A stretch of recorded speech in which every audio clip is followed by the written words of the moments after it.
Welcome to the show that gets Christians thinking about faith and politics. Get ready to challenge the status quo, expand your imagination, and tackle controversy head on. Let's stand together at the intersection of faith and freedom. It's time for the Libertarian Christian Podcast. All right, we're here at the Libertarian Christian Institute booth at FreedomFest. I'm with Robert Enlow, and we are going to talk about school choice and how it impacts Christians, how it impacts Christian schools. He is the president and CEO of EdChoice. I think this is sort of like the legacy of Milton Friedman, right? Correct, you have yeah. Milton Friedman on your shirt. I do. So, yeah, Milton and Rose Friedman started the foundation in 1996, and we were called the Milton and Rose Friedman Foundation all the way through to 2016. Okay. And then he asked us to change his name because he believed that he couldn't control his name from beyond the grave, and so we respected his wishes. Yeah, that's excellent. So I was talking to somebody earlier in the conference, and they said that one of the reasons he wanted to focus on school choice is that during his lifetime, not as much was done on that. Correct. And he wanted to really, I guess, dive in or double down on something that was obviously really important to him. That's exactly right. So when he started the foundation, he said school choice, or back then what was called school choice, which we call educational freedom now, because that's really what it is. It's the only issue. Are you issue. doing like the global warming to climate change? No, tactic? But it is true, because Milton wouldn't call it school choice, right? Milton would call it parental freedom and educational choice. That's what it is. And educational liberty, right? School choice is a problem because it becomes school against school, and that's what we don't believe in, right? But Milton said, here's the idea. We haven't had any issues. All of our issues have been taken up in America except our educational freedom issues. And so we want to do something about that. Started us. And when we started in 1996, there were only 2 states and 2 cities with school choice programs. And when he died, well, in the time since, we have 78 programs operating in 32 states in D.C.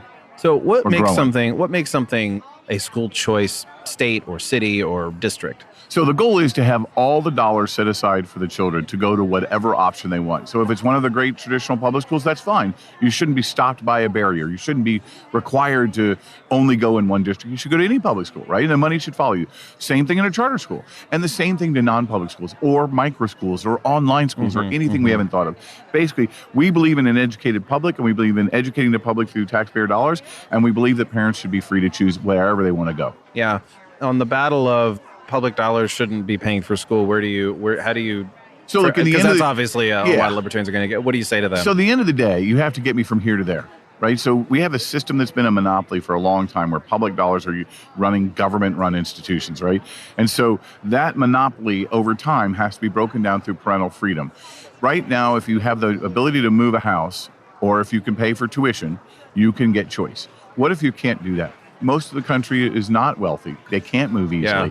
And so school choice or educational choice is the bridge between basically saying government-run monopoly and true freedom and true parent pay. It's the bridge. It's from here to there. One thing about this whole movement that has really bothered me is that the left doesn't seem to see that this is providing basically equality of opportunity, and almost not just opportunity, but almost equality of outcome. I don't want to use that too strongly, but the outcome is that poor people can go to schools that rich people can go to, or maybe not the ultra rich, but at least moderately well off. A lot of the Democrats and many Republicans believe in school choice for me, but not for thee. Right? And that's a problem, right? And so the idea of educational freedom breaks that down tremendously, right? And we don't care whether they're Republican or Democrats. We care that parents have choice. And if you're poor, you just don't have a lot of it. Okay, so then I've heard the patronizing, mostly on the left, but these parents, they're going to be duped and hoodwinked by to them, the right or special interest into going schools that they don't know how to choose. And it's basically a sort of like look down on the poor and can't make their own decisions kind of outlook. Yeah, but most patronizing thing I've ever heard in 27 years. And, right? And how do you respond with something that's a little bit more than just like you're being patronizing?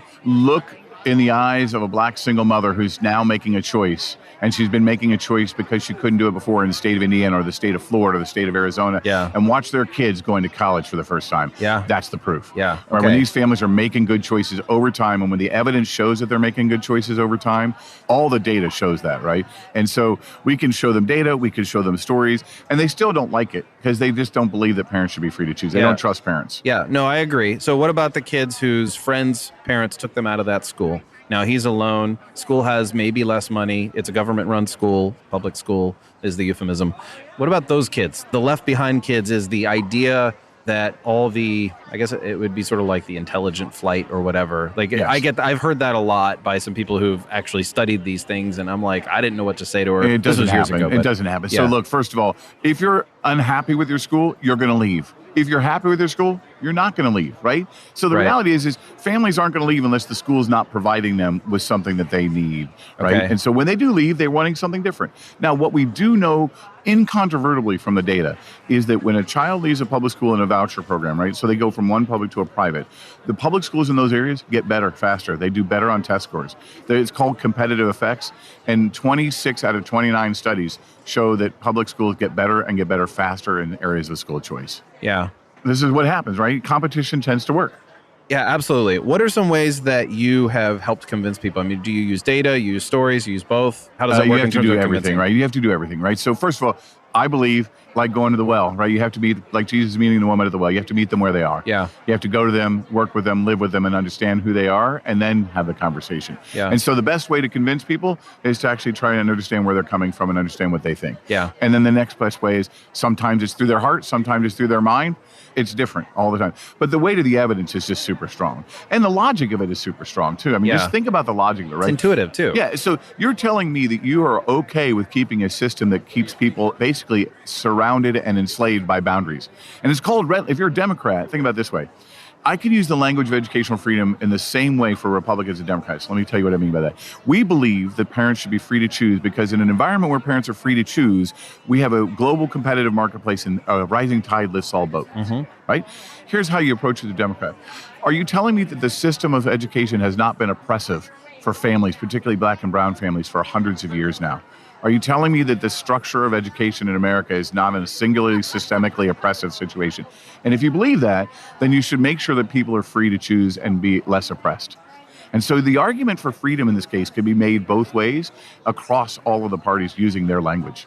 This is reminding me that there's some sort of like accusation of redlining that could be sort of Massive. going here. Yeah. Yeah, I mean, think about the banking. I mean, this all redlining started in the 1934 banking thing. And if you actually overlay redlining districts from the Banking Act with public school districts, they're almost the same. Okay. They're almost the same. So so there's your Democrat appeal. Like, Correct. are you in favor of redlining? Yes, correct. Just Then for you're- financial stuff. Yeah. Right. Are you in favor? Well, we got to fund these schools more. Yeah, but that means your kids can go to the good schools in the suburban areas, and these kids can't. Yeah. Yeah. That seems to me not very good So- moral way to think of. So how are Christian schools?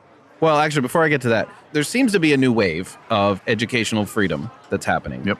And in part, probably stimulated by COVID, okay, and the pandemic and the policies that were going on there. I mean, it changed the way my wife and I have done things with our kids, although we were already in the, like, we'll pick and choose as we go and craft an educational journey for each of our kids in the way that suits them at their age levels. We have the ability to do that. I know not everybody has the ability to do it. We just talked about all this, right? What's the most recent news, and good news, I should say, about what's happening out there? So the good news is after 27 years of working, the tip of the iceberg is now above the water line. Yes. And you've seen universal choice in now 9 states. So every family can choose in Florida, in West Virginia, in Ohio, in Indiana, in Iowa, in Utah, in Arkansas. We're now making this a nationwide movement in Arizona where basically every child can go to whatever system they want. And this is amazing news, right, for families? And because people, what the pandemic did, look, it was already a movement that was happening. The pandemic supercharged it, is what I say, because I think when I grew up, I had a common understanding of K-12 education. My mom went to a school building. She sat in the building for 12 years, and that was the thing, and I did the same thing. When the pandemic happened, everyone became an educator. You and your wife became an educator overnight, right? And then you saw what was happening to your kids online and in the school system. And parents had a new common cultural connection with education that they'd never had before. And that is changing the way that families are consuming education. Our polling that we do every month shows that about half of the families are okay with their kid being out of school 1 day a week, and about 40% are okay with being educated at home 2 days a week. Okay. The changing nature of work, the pandemic, is changing the way we deliver education in America. How's this affecting Christian schools? Tremendously. So look, as you probably You know, can take that both ways. Tremendously positively? yeah, I think it's tremendously positive. Now, and also there's challenges, right? So let's look. So the most important challenge for Christian education, in my opinion, is to make sure it keeps its character, right? And it keeps its essential core, right? It cannot compromise on the faith that it has and the faith that it serves, right? And it should not. And so that's why our organization fights really hard for laws that do not infringe upon the school's right to teach religion. right? And educate and have the right to admit the kids that they would like to admit, right? Yeah. We want admissions policy to be scrubbed by schools. But it's a challenge. The other challenge that happens, look, you know who wants to go to private schools? All the families who haven't been able to afford a private school. So it does create different cultural conversations inside schools. And so schools need to be ready for that, right? Let's be honest. Schools need to be ready to take kids that they're not used to taking. And if they do that and they agree to do that, then they have to be aware of what they need to do to learn that. But I will tell you what happened in the state of Indiana. When the choice program happened in 2011, private schools were going to be gone in 5 years. They were going to be down to like 3 or 4%. Because charter schools were coming in and taking kids away from them. Public schools were coming in and people couldn't afford them. There was a huge, as you know, recession. They were losing kids. As you know, nationally, they were losing kids all the time. In Indiana, the private schools are now thriving, particularly religious private schools. They're growing. They're allowing their buildings to get bigger. And now I look at the new wave of education, like microschooling, which you may have heard of. I look at it as like a new version of church planting. Okay. Right? Why can't you school plant? Right? Why can't your church school plant? Yeah. Right? And so I think it's a real opportunity to spread the Christian schools that are out there, the many good ones. Hey, folks, I just want to take a break from our episode to ask you to consider becoming an LCI insider. We want everyone to feel engaged and excited about what LCI is doing. And the best way to do that is if you become a monthly supporter at $20 or more per month, you will become what we're calling our LCI insiders. You get some free gifts. You get an exclusive Christ is King magnetic lapel pin. They give you 2 copies of Faith Seeking Freedom. We send monthly ebooks months ahead of when they're released on our public website. You can get discounts on our swag on our online store, and you get exclusive invites to our quarterly live streams with the LCI staff. In addition to that, whenever we do publish something like a physical book like Strangers with Candy, we'll also send you those as well. So the best way to stay up to date on what we're doing and to support what the Libertarian Christian Institute is doing, including supporting the podcast you're listening to right now, is to become an LCI insider. So to do that, go to libertarianchristians.com/donate and then choose recurring monthly gift, and you'll be added to our list automatically. Thank you for your support, and I'll let you get back to the podcast. So one of the challenges I think that a lot of people will come back at you and say, well, okay, so we're going to be sending public dollars, quote unquote, public dollars. Taxpayer dollars. There we go. Taxpayer dollars to schools. Yep. Separation of church and state, all those kinds of red flags that the left will use. Well, you're not accepting gay kids, or you're not accepting trans kids, or you're not teaching that contraception is another way of. Yeah. So the great thing about school choice or educational choice is we don't believe, and we shouldn't, particularly as libertarians, believe in the banning or mandating of anything. We should believe in the right of parents to be free to choose. And look, I want my child to be in a school that doesn't teach those things. And so you know what? I'm going to go to a school that does that. And there are a lot of people who might want to have their child in a school that teaches African history in a different way. I'm okay with that.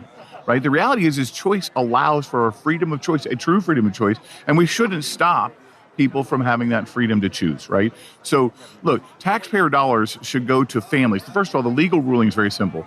Taxpayer dollars do not go to schools, they go to families.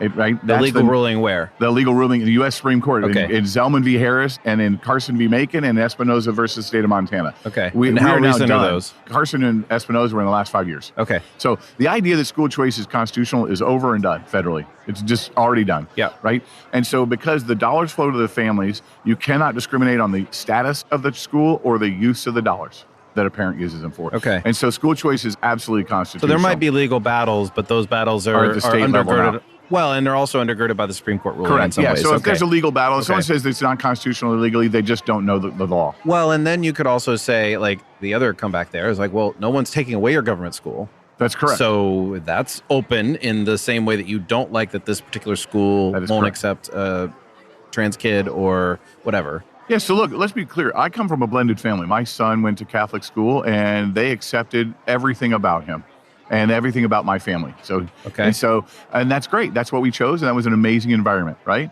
And I praise God that he was able to go there every day. Yeah. And so I think schools and parents should be free to choose across the spectrum, whether they choose that or they don't choose that, right? Yeah. Now, let's also look at the studies out there. Do you know who bullies trans kids more than any other type of school? No. Public schools.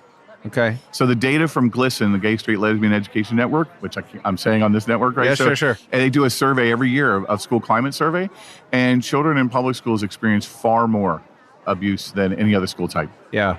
Okay. Well. So if you're going to argue that public dollars are going to go to private schools that will harm kids like that, the reality is what if you have schools that actually serve those kids better? I'm okay with that. Okay. Because I believe in freedom and liberty. Are you aware of and maybe this is too far afield, but are you aware of some of the movement in the critical race theory, the critical theory that are trying to infiltrate Absolutely. private schools? What is going on there, and what do you think? Yeah, no, so those are most of the elite private schools. I hear a lot about it, Okay. right? So, and they would not say it's critical race theory, which is an obscure legal theory taught in college, is what they would say. And it's a praxis, it's not a theory only. And to a degree, they're correct. Yeah, no, but the reality is it's diversity, equity, and inclusion. Yes. And I say to my friends on all sides, I said, look, I believe in diversity. I absolutely want diversity in the world. And I believe in inclusion. I want inclusion in the world. I think our fight should be over the word that matters, which is equity versus equality. And Milton Friedman, I think, said it best. A society that puts equality above liberty gets neither. And a society that puts liberty above equity gets a large measure of both. Yeah.